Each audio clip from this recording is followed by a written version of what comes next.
Dano here. I am sitting at a park bench on a Saturday, May the 8th, 2021, in a park known as Shadowrock Park, located just to the east of Forsyth, Missouri, in southwest Missouri. It is a gorgeous day with a temperature at about 73, 74 degrees. Brisk, sometimes brisk southeast winds, anywhere from 3 to, say, 6, 7 miles per hour.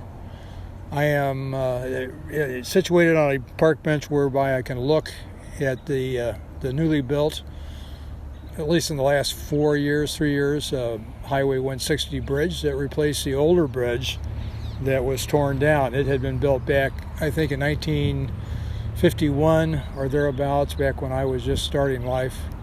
It's ended its life now. I too, I guess, am getting close. But be that as it may, it's still a beautiful day to be out. Unfortunately, I'm looking over at River Run right now, and it's pretty much submerged, I'd say 3/4 out of business. You can see just the tops of some of the areas that you could camp. There are pads here, concrete pads for the most part, with power in both parks. They have at the Shadowrock, they have the regular old-style 1950-ish restrooms, whereas over at the federally controlled site, River Run, they have the flush toilets, showers, all that kind of stuff, and that's a regular camping area. Whereas over here we have mostly, you can camp at Shadowrock Park, but it's mostly really kind of used for guys and gals with RVs, the big rigs, that want to pull up, have group meetings, have family meetings, whatever, religious meetings, and enjoy the beauty of nature, while still being very close to society, where you can just run in a few minutes up to get gasoline, groceries, whatever.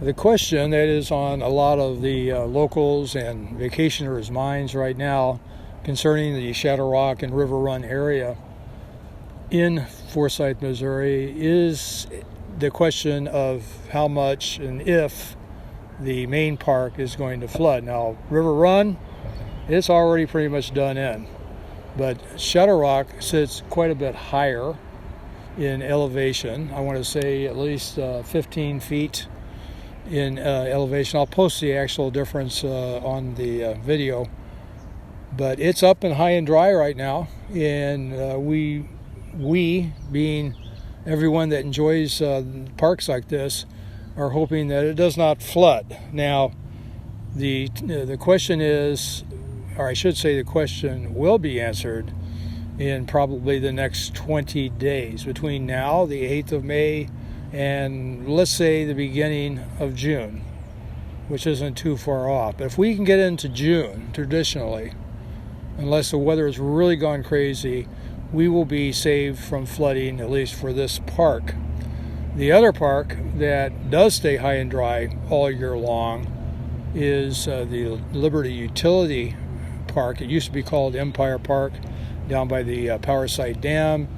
It's situated upstream of the dam in an area that just is not allowed to flood, mainly because the dam only goes to about 904 feet MSL, and anything more than that, the water just goes over the top of the dam.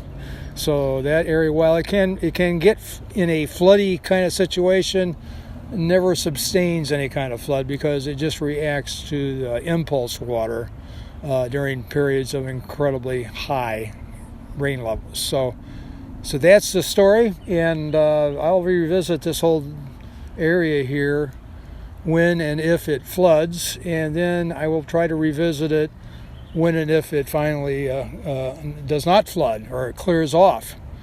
And I'll be out here having a hamburger, hot dog, whatever, and enjoying God's beautiful country down here in Forsyth, Missouri. This is Dano. You have a great day.